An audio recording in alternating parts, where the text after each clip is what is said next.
Hey guys! Today we wrap up November with me giving thanks for my executive producers at patreon.com. That's why I'm going to review...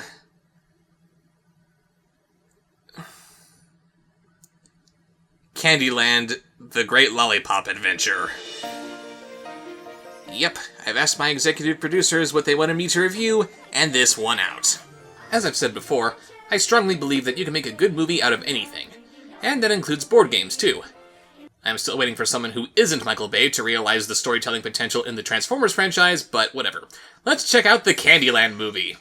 Sure, the board game doesn't have a story, or at least one that I can remember, and the characters have no development that I'm aware of, but it might be good, right? Our sweet adventure begins today. Hate it.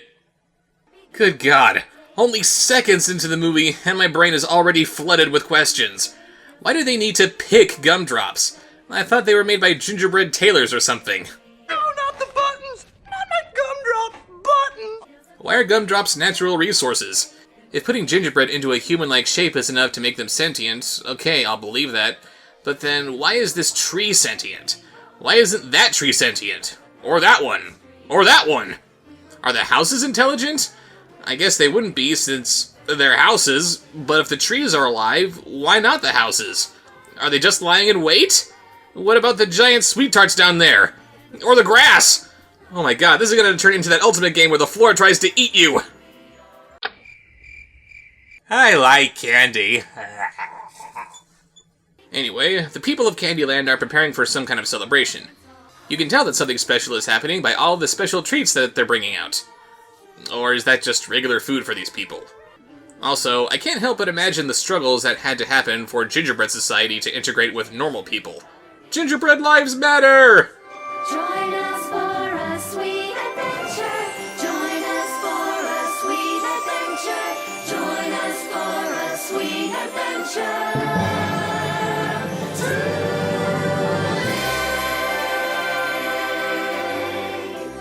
The cameraman, however, is more interested in something else. We meet our main character, a gingerbread boy named Jib. I would have thought our main characters would be the two kids from the game, who are obviously meant to be our surrogates for the story, but no, this cookie kid works too, I guess. Mom, you frosted me 5 times already. 1. Ew. 2. Huh? 3. Gingerbread! Because a gingerbread man being a biological creature who is the offspring of actual parents isn't confusing enough, why not make his mother a tree? That makes sense. Jib is apparently going to the sweet celebration to make some kind of an icing offering. I have my backpack, my gingerbread icing, and my map. And Jib, if you ever feel lost or don't know what to do, Use my head? use your heart. Use that ground-up heart meat that the baker rolled into your dough. We're a society of monsters! And why does Jib need a map? I thought Candyland had only one path. We then meet Princess Lolly, whose role in the sweet celebration is to usher in a new candy which will arrive when all the various offerings are brought into this magical circle thingy.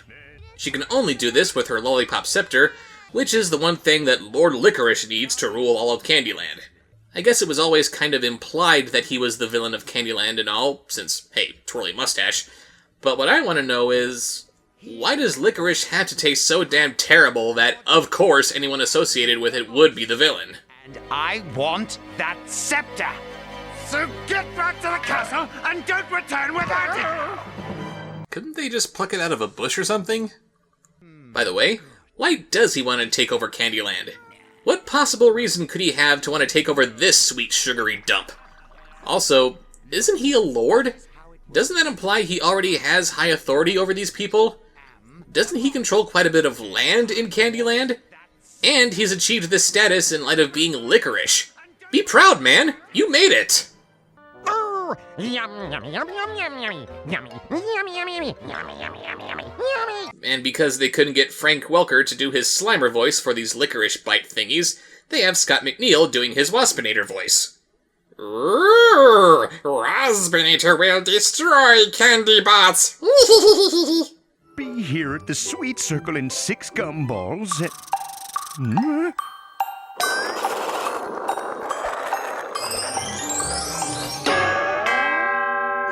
celebration, 5 gumballs. And Oh yeah, and apparently these people use gumballs as measurements of time. Interesting, if a little confusing, since gumballs can be considered the most time-wasting of candy, with their complete lack of food value and all. Wouldn't it make more sense if jawbreakers were used to tell time? It's getting late. I better speed it up. Ah yes, littering and wasting food. Good message for the kids. While making his way through the peppermint forest, Jib meets Mr. Mint. He's annoying and completely useless. You must be headed to the sweet celebration, right? How did you know? I'm going too. Hey, let's go together. Well, I don't, I'm bringing the most perfect peppermint stick. It's around here somewhere. Mr. Mint, we're going to be late. Plenty of gumballs left, my boy. Not to worry. Whoa, here it is. Oh yeah, and he's an idiot too, since he apparently has to look for a peppermint stick in the peppermint forest! Since time is of the essence, this is the perfect opportunity to have a big, pointless musical number. Be wild and free. Stay loose like me. You got to have fun. Well, he's trying, but you keep getting in his way!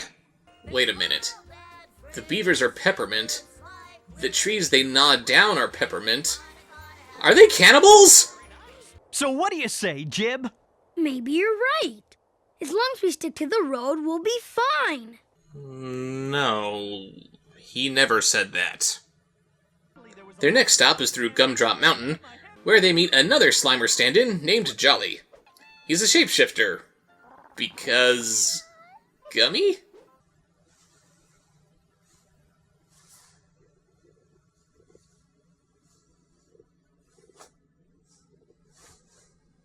Jib is apprehensive about bringing another tag-along on his journey, but Mr. Mint points out that Jolly has an offering for the celebration too. See? Aw, 4 gummy hearts. That may be the best reaction in this whole movie. Aw, 4 gummy hearts.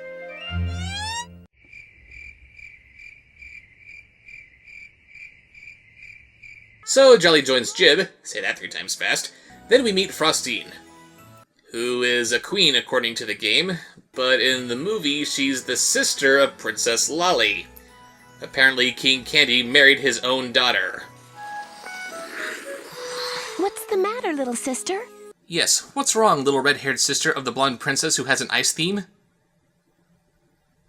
Oh no. Oh no! Let it go, let it go. When I rise like the break of Marshmallows! Need more marshmallows! Ah! Anyway, Lolly tells Frostine how she's worried about her part in the ceremony. He knows you can do it, and so do I. Sure, I can do it, but I don't want to do it. So it's not because you're afraid of not being able to perform your princessly duties, you're just lazy. Our heroine, ladies and gentlemen. The Licorice Bites grab her scepter and take it to Lord Licorice. We cut back to our heroes as they pass Licorice Wicket, and Mr. Min suggests that they take a shortcut through it. What's confusing about this is that so far the movie has been following the locations of the board game pretty nicely, and while there are shortcuts at certain points, there aren't any near Licorice Castle. Shouldn't we be following the shortcuts that are actually on the board? Anyway, they soon find themselves in Licorice Castle, where Lord Licorice reveals his master plan. There's a place in Candyland for everyone but me.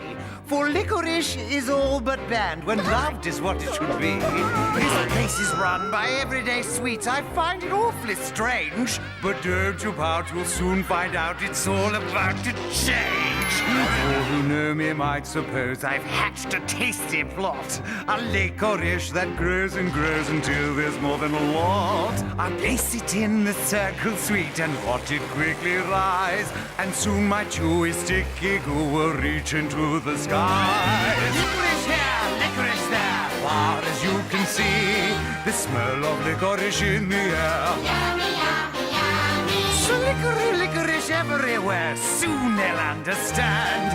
Life will be so great, so grand here in Licorice Land. Chocolate pops and strawberry shakes will be against the law. Only licorice licorice birthday cakes. Oh, yeah. Licorice treats will fill the streets, a glorious display.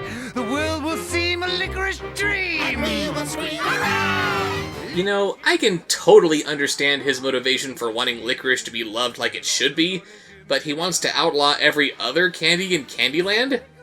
So he's gonna commit mass genocide on everyone else in this world? How is this spreading the gospel of licorice if there's no one around to appreciate it?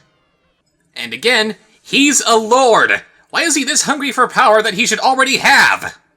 Jib and his friends go off to warn the king of Licorice's plans, while using some of his icing to aid in their escape. I'm nearly out of gingerbread icing. Soon, I won't have any left for the ceremony. Jib, you worry too much. Shut up! You're not allowed to think! They get lost when trying to get to the castle, which is weird since it's not established that Jib lost his map, and again, there's only one road in Candyland. They come across Grandma Nut, who lives in chutes and ladders, I guess, and her dog that's also a wicker basket? Well, hi there, folks. I'm Grandma Nut, and this here's Baz. I seem to be, stuck. What is this goo? Don't ever ask Grandma Nut, what is this goo? Princess Lolly is there because she thinks that Grandma Nut would be better help at getting her scepter back than her father's royal army. What's her solution for getting it back? Singing a song about staying positive. When a sticky problem tries to drive you nuts, sometimes you get sad and blue, no ifs or ands or buts. Sure, you've got a problem, but good gracious, dearie me, nothing is as bad as you imagine it to be. Hang on. The dog is a basket, and he's full of peanuts. The ground is covered with peanuts. Does the dog poop peanuts? Who pooped in a peanut barrel? And what's the peanut butter? Is it doggy diarrhea? Is that why there's a difference between chunky and creamy peanut butter? And if he's constipated, he makes peanut brittle, which Grandma's house is made of? Congratulations, movie! You've completely turned me off of all candies having anything to do with peanut butter. Oops. Hey, I've got an idea. Let's leave Mr. Mint behind so he'll rot in the peanut butter. That'll help! They trick Lord Licorice into passing by Grandma Nut's house, which makes no sense that he'd be anywhere near their house, since Candy Castle was right behind his own castle, and they eventually get the scepter back. Thank you, you big licorice stick in the mud. Hey, some of them got loose. We have to stop them. Not really. I mean, you've got the scepter back, Lord Licorice has been subdued, it looks like the licorice bites are running home. Why do you need to go after them? Now that they have the scepter back, they proceed to get Princess Lolly back to the castle. I know a shortcut. No! Mint, stop being stupid! Jib, stop following his stupidity! Let him go down the shortcut by himself! He has contributed nothing to this quest of yours!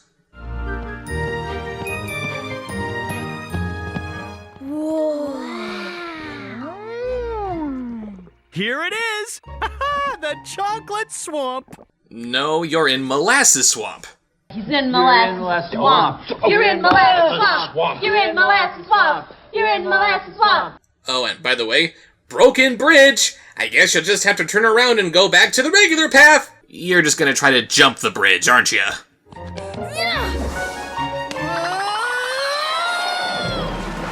Morons! Lolly tries to save Jib by jumping in herself, because she forgot that she can fly, apparently.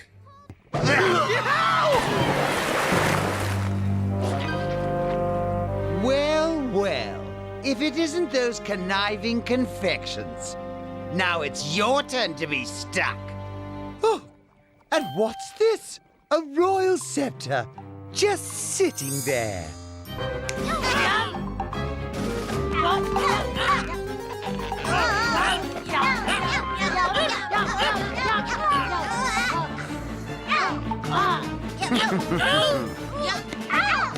Oh, by the way, there's more than just chocolate in that swamp.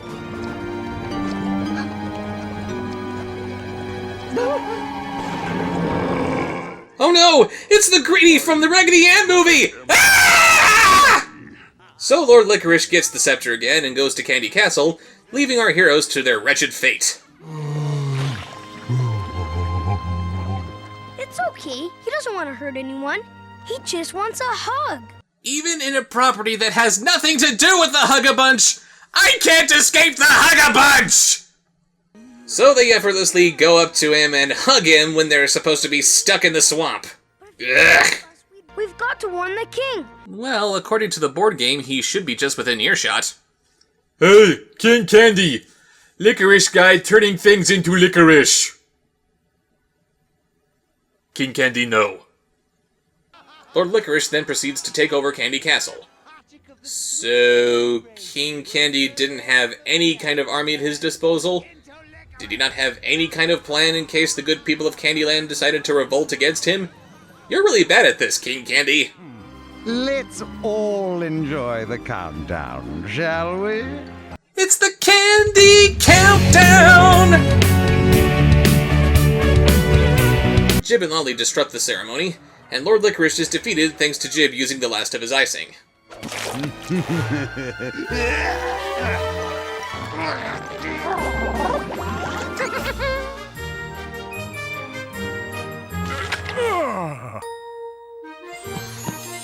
Quickly now, before time runs out! Time has run out! Am I the only one who saw that last gumball falling? They all present their candy tributes, and why isn't there a spot in this circle for Licorice? It must have some kind of value to Candyland, or else how did this guy end up becoming a lord? I have nothing left. I failed you, Mother. Jib, if you hadn't sacrificed your icing, your friends would still be in danger. You saved the day. And best of all, you and the rest of your filthy gingerbread people won't have to be exiled now! Hooray! You might be wondering how Jib was able to complete the circle if he didn't have any icing left. The answer? Complete bullcrap. Jib, my boy, you are the gift. Huh? We've always thought that Candyland blooms because of what you bring. But this young man has shown us that it blooms because of who you are. Actually, Your Highness, we've been running some tests, and it would appear as though the circle is reacting to the icing that the gingerbread monster is wearing. Don't call me a buzzkill, it's science! So the ceremony can finally be completed.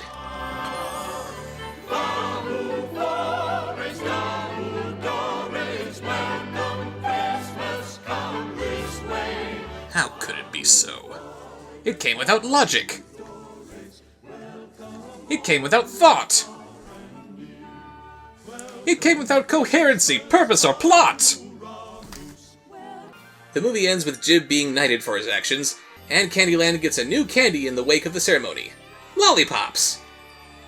This doesn't really seem like that wonderful an outcome. So that was Candyland, the great lollipop adventure. It was dumb, it was confusing, but who cares, candy!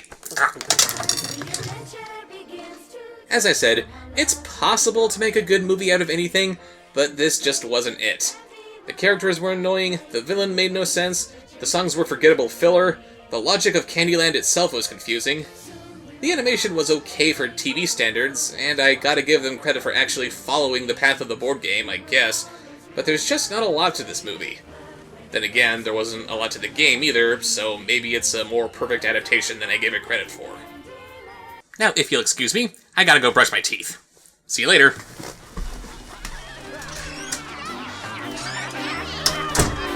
There's a place in Candyland for everyone but me. For licorice is all but banned when loved is what it should be. This place is run by everyday sweets. I find it awfully strange. But don't you pout, you'll soon find out it's all about to change.